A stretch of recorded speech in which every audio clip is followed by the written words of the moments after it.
8th grade कक्षा 7 सामाजिक विज्ञान अध्याय 4 मुगल साम्राज्य। तो शुरू करते हैं जी। मुगल कौन थे? तो इसका जवाब दीजिए। मुगल दो महान शासक वंशों के वंशज थे। माता की ओर से वे मंगोल शासक चंगेज खान तथा पिता की ओर से वे ईरान, इराक एवं तुर्की के शासक तैमूर के वंशज थे। बाबर द्वारा किस युद्ध में कब इब्राहिम लोदी को पराजित किया गया था? तो इसका जवाब इस तरह है कि बाबर द्वारा 1526 में पानीपत के युद्ध में इब्राहिम लोदी को पराजित किया गया था। प्रश्न तीसरा है, मनसबदार से क्या आशय है, लिखिए। मनसबदार शब्द का प्रयोग ऐसे व्यक्तियों के लिए होता था जिन्हें कोई मनसब यानी कोई सरकारी हैसियत अथवा पद मिलता था, अर्थात मुगलों की सेवा में आने वाले नौकरशाह मनसबदार कहलाए। अकबर की राजस्व व्यवस्था का संक्षेप में वर्णन कीजिए। तो जी इसका कुछ इस तरह लिख देना है जवाब कि अकबर के राजस्व मंत्री टोडरमल ने 10 साल यानी 1570 से 1580 तक कृषि की पैदावार, कीमतों और कृषि भूमि का निरीक्षण करके प्रत्येक सूबे को राजस्व मंडलों में बांटा। राजस्व दर निर्धारित किया और हर फसल के लिए अलग सूची दर बनाई। राजस्व प्राप्त करने की इस व्यवस्था को जब्त कहा जाता था। ये थी उसकी राजस्व व्यवस्था। अगला प्रश्न लीजिए इसी में कि अबुल फजल द्वारा लिखित अकबरनामा में किन बातों का वर्णन मिलता है, लिखिए। तो जी इसका उत्तर ये है कि अबुल फजल ने अकबरनामा 3 जिल्दों में लिखी। पहली जिल्द में अकबर के पूर्वजों का बयान है और दूसरी अकबर के शासनकाल की घटनाओं का वर्णन देती है। तीसरी जिल्द आईने अकबरी है।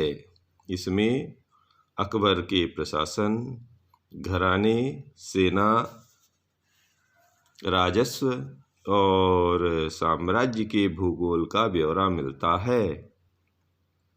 इसमें समकालीन भारत के लोगों की परंपराओं और संस्कृतियों का भी विस्तृत वर्णन है। अगला प्रश्न ये है कि अकबर की प्रशासनिक व्यवस्था की विशेषताएं लिखिए। तो जी शुरू करते हैं। अकबर की प्रशासनिक व्यवस्था में साम्राज्य कई प्रांतों में बटा हुआ था जिन्हें सूबा कहा जाता था। सूबों के प्रशासक सूबेदार कहलाते थे जो राजनीतिक तथा सैनिक दोनों प्रकार के कार्यों का निर्वाह करते थे। प्रत्येक प्रांत का एक वित्तीय अधिकारी, दीवान, कानून व्यवस्था बनाए रखने के लिए सूबेदार को अन्य अफसरों का सहयोग प्राप्त था, जैसे बख्शी जिसे सैनिक वेतन अधिकारी कहते थे, सदर ये धार्मिक और धर्मार्थ किए जाने वाले कार्यों का मंत्री था, फौजदार इसे सेना नायक कहते थे और कोतवाल ये नगर का पुलिस अधिकारी होता था। ये अकबर की प्रशासनिक व्यवस्था की विशेषताएं थी। अगला प्रश्न ये है कि जहांगीर के दरबार पर नूरजहां के प्रभाव का विवरण लिखिए। तो मेहरुन्निसा ने 1611 में जहांगीर से विवाह किया और उसे नूरजहां का खिताब मिला। नूरजहां हमेशा जहांगीर के प्रति अत्यधिक वफादार रही और उसको समय समय पर सहयोग देती रही। नूरजहां के सम्मान में जहांगीर ने चांदी के सिक्के जारी किए जिनमें एक ओर उनके स्वयं के खिताब उत्कीर्ण थे और दूसरी ओर यह वाक्य रानी बेगम नूरजहां के नाम से गढ़ा हुआ। चौकोर और गोल मोहरें भी नूरजहां के आदेश जारी करने हेतु बनवाई गईं। इस तरह उनका प्रभाव था। अगला प्रश्न लीजिए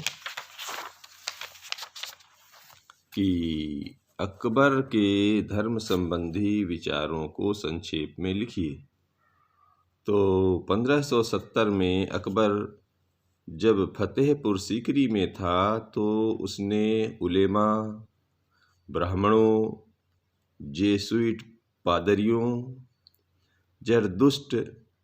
जरदुश्त धर्म के अनुयायियों से इबादत खाना में विचार विमर्श और चर्चा की।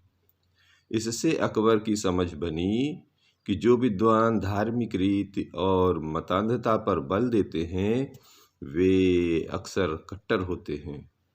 उनकी शिक्षाएं प्रजा के बीच विभाजन और असामंजस्य पैदा करती थीं।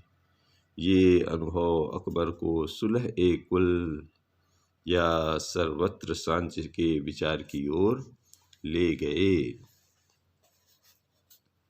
मनसबदार और जागीरदार में क्या भिन्नताएं थी, लिखिए।